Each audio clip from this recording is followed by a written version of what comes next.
खाना वाना नहीं बनी बैठी हुई है। तब सब्जी ना तब कावन में यार बनाई। ओहो हम तो तेरे सब्जी से परेशान हो गए। जब घर में था तब नहीं बताओ चाहिए सब्जी है कि नहीं है। तब सुना तो हमार बतिया भाग लिया था। दूसरे काम तो बहुत जल्दी से 15 साल से दूसरे सुनत चलाया है ना।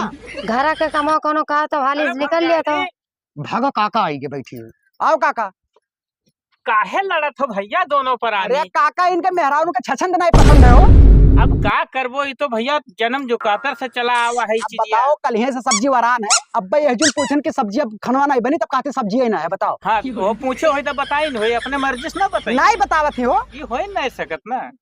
अरे भैया भंगारी तनी एक लोटा पानी पियाई देते हो। अरे पियाई था काका परेशान न उतना दूर से आओ तो कब पनियो नहीं पियाई सकी थे हम। और एक ठो और काम रहा। कहो। अब पनिया मंगा लेते तो बताई तनी। हाँ ठीक है। जब पानी ले आओ तो एक लोटा। कहा तो अरे बाप कनवा करवे जा ले तो ना क्यों हमारे घर कहीं हुआ। अरे तुम्हारे घर का हो तेरे गौ तो हुआ वही